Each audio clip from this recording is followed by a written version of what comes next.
And it's something that was done by Ronald Reagan. They actually decommissioned the plane and he put it in his library. And it actually has made the library, I think, a Boeing 707, that kind of an offer. I mean, I could be a stupid person and say, no, we don't want a free, very expensive airplane. But I thought it was a great gesture.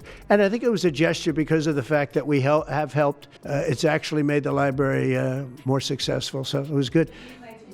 Do you plan to use the plane after you leave office? No, I don't. No, it would go directly to the library after I leave office. A Middle Eastern jet worth $400 million, a former president with a love for gold-plated everything, and a legal clause most people forgot existed. Let's unravel the absurdity. Consider receiving a $400 million Boeing 747-8 to drive, not much different from dream vacation upgrades. Donald Trump's desire can land him in hot trouble, not heaven. Let's be honest, this Qatari gift has raised severe ethical, legal, and plain-sense questions. This private jet is a rocket directed at certain blurred moral limits, not just a magnificent thing. Qatar reportedly gave Trump this stunningly expensive jet during a diplomatic event involving hundreds of billions of trade deals. One thing in that package? The $96 billion Boeing Qatar Airways deal includes 160 jets and 50 options. Trade agreements and Trump's worldwide schmoozing clashed in his foreign policy dance. It went beyond business. Its timing is debatable. It virtually shouts, "Look at me!" Critics say this jet looks like a gold-plated thank you card affixed to a business agreement. Proceed to Trump's legal position. It's not even the same ballgame. You look at some of the Arab countries and the planes they have parked alongside of the United States of America plane. It's like from a different planet. I took it over from the Obama administration. They had originally agreed, I got the price down much lower, as a contribution to our Defense Department to use during a couple of years while they're building the other ones.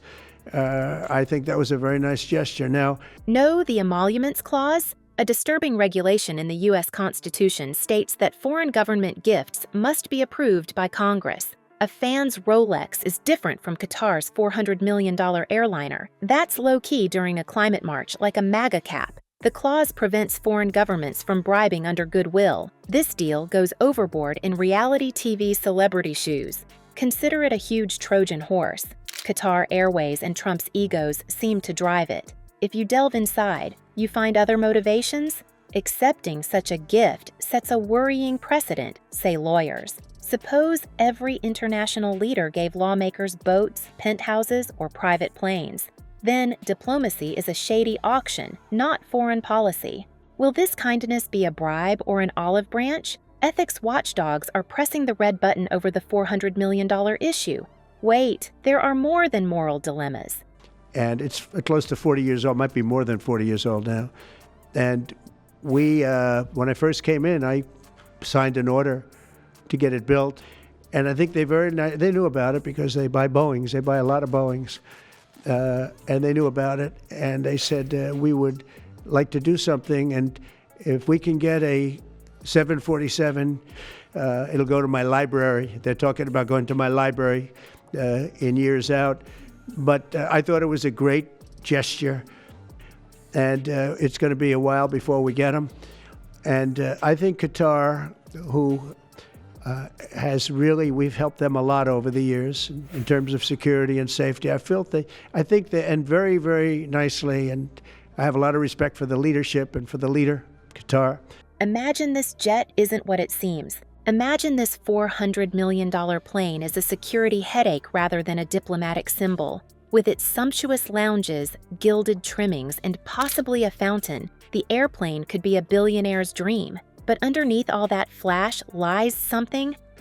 And then when the election didn't exactly work out the way that it should have, a lot of work was not done on the plane because a lot of people didn't know. They made change orders that were so stupid, so ridiculous.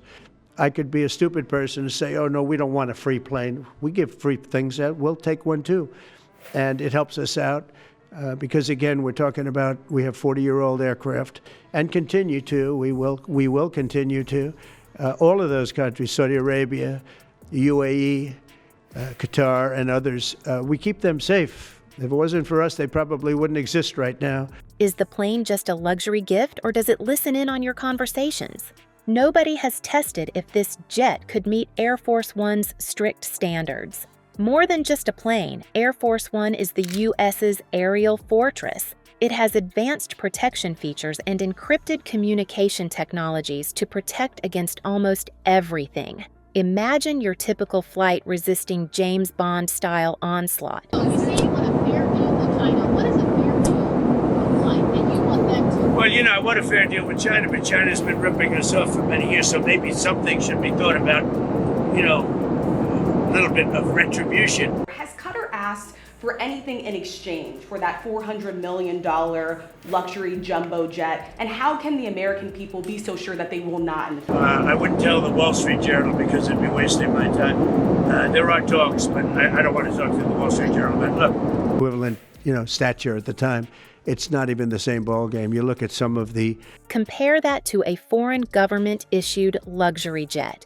Although useful for airborne photos, it does not ensure safety. Think about cybersecurity. Modern aircraft are vulnerable to cyber attack, say experts.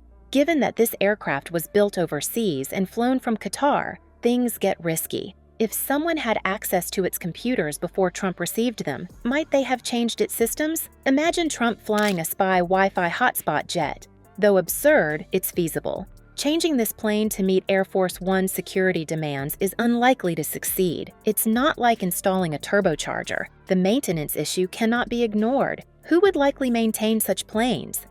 And if you take a look at that compared to the new plane of the equivalent, stature at the time, and it ended up being a total mess, a real mess. And when I came back, I said, by the way, what's going on with the Boeings that are coming in? Well, sir, they're way behind. And they're way behind. They were way behind. Another mess that I inherited from Biden. The money we spend, the maintenance we spend on those planes to keep them tippy-top is astronomical. You wouldn't even believe it. So I think it's a great gesture from Qatar. I appreciate it very much. I would never be one to turn down.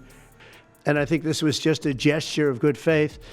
And I don't get it. Someday it'll be like Ronald Reagan. They decommission them. They get to a certain age, they decommission them. Everyone Qatar employs. That's unsettling given the risks of foreign firms accessing a former U.S. president's jet's interior functions. Even if the jet bows beautifully, nobody knows what's within. This plane's purpose? Is it aimed to boost Trump's image or for diplomatic and national security purposes? Well, I think what happens with the plane is that, we're very disappointed that it's taking Boeing so long to build a new Air Force One. We have an Air Force One that's 40 years old. China's been ripping us off for many years, ever since they started. To me, I think it was the worst thing that Richard Nixon ever did. Is there a number? And it was Nixon, he's the one that got it started. And they've taken advantage of it. No. Wall Street Journal. That's what well, you people treat us so badly. Wall Street Journal has truly gone to hell. Go ahead. Rotten newspaper. Regardless, it's a beautiful gift with too many strings. What about Trump? He clearly sees his name in gold on the side. The $400 million jet symbolizes political ethics, security, and personal interests.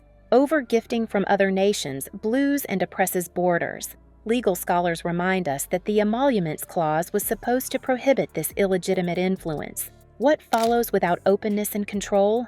A gold-plated thank you tank? No matter the motive, bribery, power play, or Trump being Trump, this is a mess of ethics and optics. Subscribe to experience more political chaos.